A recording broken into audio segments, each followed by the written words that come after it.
July 2022. Jeddah, Saudi Arabia. US President Joe Biden has just landed for a diplomatic summit with Gulf leaders. The world's press is here. Secret Service agents line hotel corridors. Saudi intelligence is running at peak capacity.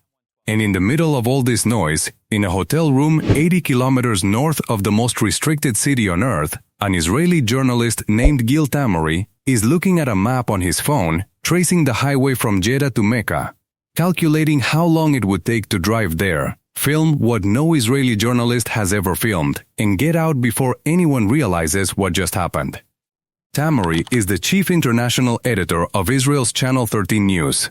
He holds two passports, Israeli and American. He entered the kingdom on the American one because Saudi Arabia doesn't recognize Israeli documents. He's one of only 3 Israeli journalists granted special access to Saudi Arabia to cover Biden's visit. His press credentials are real. His assignment is the summit. But his plan, the one he hasn't told anyone about, is something else entirely. Jeddah to Mecca is 80 kilometers, 1 hour by car, a straight highway south through the desert. Millions of Muslims drive this road every year. But this road has something no other highway on the planet has. At a certain point, a sign appears. Large. Unmissable. In both Arabic and English, it says non-Muslims must take the next exit. There's a physical fork, a turnoff that separates the road into 2. If you are not Muslim, you go right. If you are Muslim, you continue straight. After that fork, there are no more warnings. You are inside the legal boundary of Mecca, and a law that has governed this city for over 14 centuries applies to you whether you acknowledge it or not. Tamori needs a driver. He can't rent a car, paper trail, can't take a taxi from the hotel, cameras, questions. So he finds a local Saudi citizen, a man with a car. Tamori will later claim this man had no idea his passenger was Israeli, no idea he was Jewish, no idea what was about to happen. According to Tamori, the driver believed he was simply giving a ride to an American journalist who wanted to see the area south of Jeddah. Whether that's true is something only 2 people know. One of them is already in custody. The car pulls onto the highway. Jeddah fades in the mirror. The desert opens, the sun is low. And at the speed of a normal car on a normal evening, 80 kilometers takes exactly as long as it takes to talk yourself into something you know you shouldn't be doing. The sign appears, non-Muslims must exit. The driver doesn't exit. The car doesn't slow down. It passes the checkpoint. It passes the turnoff. And then it passes under the one structure that every Muslim on earth would recognize, the Quran gate. A massive archway spanning the entire highway, shaped like an open Quran, marking the formal entrance to the holy city. Every pilgrim who has ever driven to Mecca has passed under this gate. It is the threshold, the line between the outside world and the sacred ground that 1.8 billion people face 5 times a day in prayer. Gil Tamori passes under it with his phone already recording.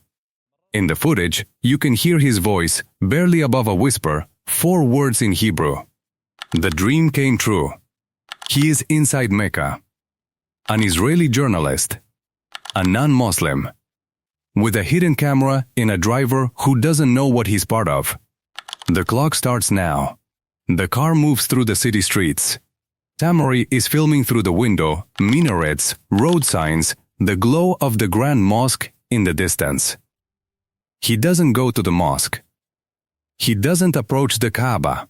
He knows the Grand Mosque is the most heavily secured religious site on earth, thousands of cameras, checkpoints at every gate, religious police verifying identities at entry points. Going there would be suicide. Instead, he tells the driver to head east, toward Mount Arafat. The vast open plain where nearly 2 million pilgrims gather during the climax of Hajj each year, where the Prophet Muhammad delivered his final sermon 1400 years ago. It's more open, less dense, and easier to move through than the mosque. Easier to film. Easier to disappear. They arrive. Tamori gets out of the car. He steps onto the plain of Arafat. Around him, there are pilgrims, men in ihram, the white seamless garments of Hajj. People praying. People weeping. People who saved for decades, crossed oceans, left everything behind to stand on this exact ground. Tamori walks among them with his phone held low, angled to capture footage without looking like a camera. He narrates as he moves, in Hebrew, but so quietly that the words barely leave his mouth. A whisper wrapped inside a breath. If any single person standing within 3 meters of him recognized even the rhythm of the language, not even the words, just the sound, everything collapses. So, he speaks the way a man speaks when the air itself is a threat. At certain points, he switches to English, not a creative choice, a survival mechanism. English doesn't trigger alarms in Mecca, Hebrew does. English is the language of foreign workers, diplomats, tourists in Jeddah. Hebrew is the language of a country that doesn't officially exist in Saudi Arabia's diplomatic vocabulary. One slip, one overheard syllable, and there is no embassy to call, no consular protection, no extraction. Just a man with a phone in the holiest city in Islam, 80 kilometers from the nearest friendly face. He begins climbing Mount Arafat. The higher he goes, the more exposed he becomes. No buildings, no crowds thick enough to vanish into. Just open ground, desert light, and the Grand Mosque visible in the haze behind him. He turns the camera, frames himself with the city in the background, and says the sentence that will detonate everything. On camera. In Hebrew. I am the first Israeli journalist on the spot to broadcast these images, and in Hebrew. And then comes the moment that almost ends it. Movement on the mountain. Figures approaching from the lower slope. Not pilgrims, religious police. The Mutawa, Saudi Arabia's enforcement authority for Islamic conduct in sacred spaces. They are moving through the crowd, approaching people one at a time. Where are you from? What is your name? Recite the Shahada. Prove you belong here. This is standard practice during pilgrimage season, random identity checks specifically designed to catch the kind of person Gil Tamori is at this exact moment. They're getting closer. Tamori can see them. He can count the people between himself and the next officer. He can estimate the minutes, maybe 90 seconds before someone looks at him, asks a question in Arabic, and expects an answer that he does not have. He cannot recite the Shahada. He cannot name the 5 pillars. He cannot perform wudu. He cannot answer a single question that would prove he belongs on this mountain. And if they ask, the conversation is over in less time than it takes to blink. He turns off the camera, turns around, walks down the mountain. Not running, because running draws eyes, but walking with the kind of controlled speed that only fear can produce. Steady steps. Eyes forward. One foot after the other, down the slope, through the crowd, past the parked cars, back to the driver. Gets in. One word. Go. The car reverses out. Back through the streets of Mecca. Back past the lights of the Grand Mosque. Back under the Quran gate. Back past the sign.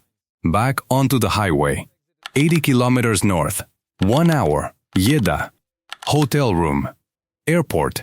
Gone. Out of Saudi Arabia before the sun comes up. 3 days later, on Monday, July 18th, Channel 13 airs the full 10-minute report on Israeli primetime news. They post a shorter clip on Twitter. The driver's face is blurred. His voice is digitally warped.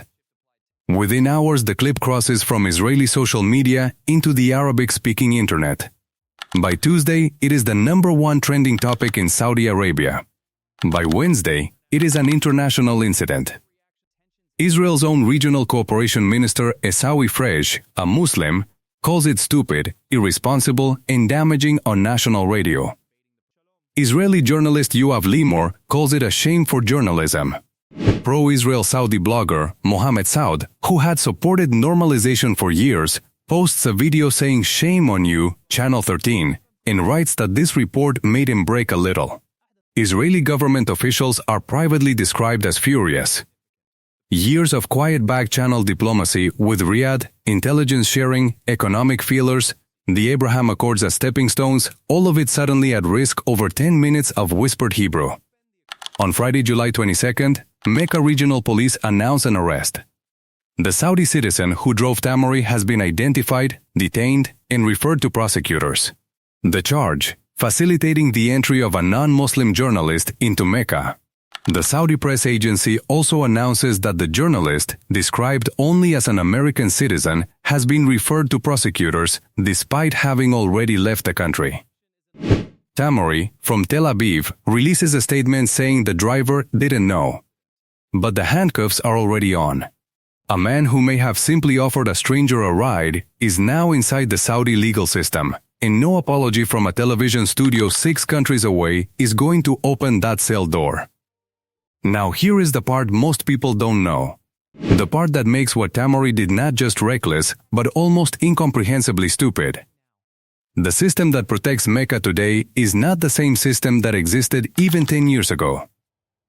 Saudi Arabia now operates one of the most advanced urban surveillance networks on the planet, built specifically for the holy cities.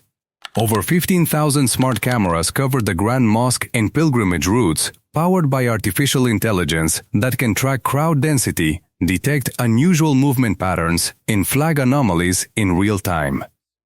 Facial recognition technology is deployed at entry points to the Haram. Smart sensor systems monitor every gate of Masjid al-Haram, tracking pilgrim movement second by second. Drones equipped with thermal imaging fly overhead. Over 200 smart screens operate from Mecca Central Control Center. Every pilgrim now carries a Nusuk electronic identity card and a smart wristband containing their biometric data, their health information, their accommodation details, their travel records, and GPS location tracking. This wristband can even monitor blood oxygen levels and heart rate and call for medical help automatically. Checkpoints on roads leading into Mecca verify Hajj permits digitally. Those caught entering without a permit face fines of up to 20,000 Saudi riyals. Those who help them, drivers, hosts, facilitators, face fines of up to 100,000 riyals, 15 days in prison per offense, public listing of their names, confiscation of their vehicles, and if they're foreign nationals, deportation and a 10-year ban from re-entering the kingdom. The system is designed so that the moment you enter without authorization, you are already being tracked. You are already on camera, you are already flagged. It is not a matter of if you get caught. It is a matter of when. And when is usually measured in minutes. Tamari got lucky. He entered during a window when the world's attention was on Biden, when security resources were stretched across a diplomatic event, when the system had a gap that existed for 72 hours and will probably never exist again. He got his footage. He got his broadcast. He got his headline. And a man who drove him, a man whose name has never appeared in any article, whose face has never been shown in any frame, whose voice has never been heard in any broadcast, got arrested, prosecuted, and erased from the story. And that is the message. Not for journalists, not for thrill seekers, not for people who think a phone camera and a whisper make them brave. The message is this: Mecca is not unprotected. It is not unwatched. It is not a dare. It is the most surveilled sacred space in human history, guarded by a 1400-year-old law, enforced by 21st century technology, and defended by the faith of nearly 2 billion people who consider it the single most sacred point on the surface of the earth.